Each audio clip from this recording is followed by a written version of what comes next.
যে কথায় আছে না, আপনের থেকে পর ভালো পরের থেকে জঙ্গল ভালো, কথাটা কিন্তু একদম সত্যি। আসসালামু আলাইকুম, আপনারা সবাই কেমন আছেন? আশা করি যে যেখানে আছেন সকলেই ভালো আছেন।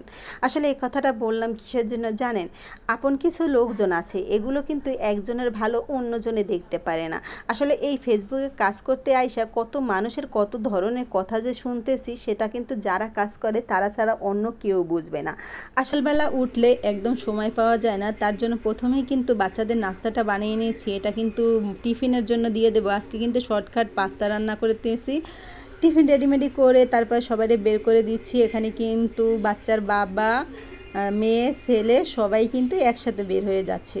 আসলে আমার ছেলেকে স্কুলে দিয়ে তারপর আমার মেয়ে কলেজে যাবে, তার বাবা সবাইকে রেডি টেডি করে বের করে দিয়ে তারপর রান্নাঘরে চলে আসলাম। আজকে ইলিশ মাছ দিয়ে বেগুন দিয়ে আলু দিয়ে ঝোল রান্না করব। আমাদের অঞ্চলে কিন্তু একদম ঝোল তরকারি পছন্দ করে না, সবসময় শুকনো তরকারি পছন্দ করে, ভুনা ভুনা হতে হবে। আজকে চিন্তা করলাম বেগুন দিয়ে ইলিশ মাছ দিয়ে একটু ঝোল ঝোল করে রান্না করি। আসলে সবসময় কিন্তু একদম ভুনা ভুনা খেতে পছন্দ লাগে না, তার জন্য কিন্তু ঝোল ঝোলও অনেক সময় খেতে হয়। তারপর হলুদ মরিচ লবণ মাখিয়ে তারপর ভালো করে ইলিশ মাছগুলো ভেজে নিলাম। আর এখানে কিন্তু কিছুটা বেগুনগুলোও ভেজে নিচ্ছি। আসলে সব কিছু ভেজে রান্না করলে আসলে মজাই লাগে, তার জন্য কিন্তু আমি সব কিছুই ভাইজা তারপর সুন্দর করে রান্না করব।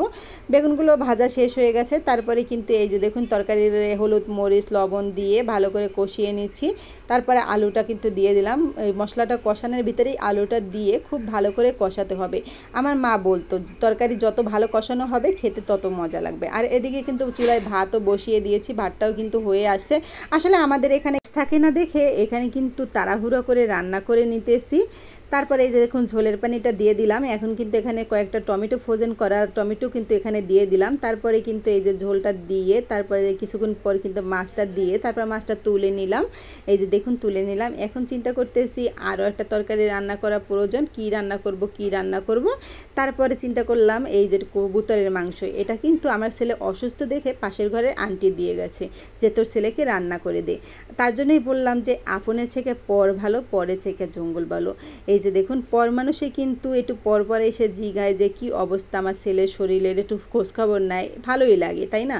তার জন্য খুব কম মশলা দিয়েই কিন্তু আমার ছেলের জন্য এইটা রান্নাম। ঝাল ঝোল একটু কমই দিলাম, কালারটা কিন্তু খুব ভালোই হয়েছে।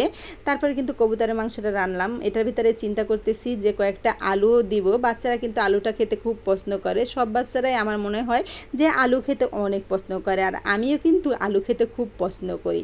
এই যে দেখুন তারা ছোট ছোট করে কটা আলু কেটে তারপরে কিন্তু একটু কবুতরের ভিতরে দিয়ে দিলাম। আমার আবার এত বেশি কবুতর পছন্দ না, কিসের জন্য, আমাদের দেশে কিন্তু অনেক কবুতর আছে। আমার মা যদি কবুতরের বাচ্চা জব দিতে চায় তাহলে বলে আমি খাবো না, তুমি এটা বিক্রি করে অন্য কিছু আনো। তারপরে আমার মা বিক্রি করে তারপর অন্য কিছু আনে। এই যে দেখুন কবুতরের মাংসটা কিন্তু হয়ে গেছে, রান্নাবান্না কিন্তু এখন কমপ্লিট হয়ে গেছে। বিকেলে রান্নাবান্না একদম শেষ হয়ে গেছে। আর আমার তো শাক না হলে চলেই না, তার জন্য এখানে কিছুটা পাট শাক আনা হয়েছে। পাট শাকগুলো খুব ভালোই আছে, পাট শাকগুলো খুব ভালো করে কেটে নিচ্ছি। আসলে আমার কিন্তু একদম মাছ খেতে একদম ভালো লাগে না, শাকসবজি কিন্তু খেতে ভালো লাগে।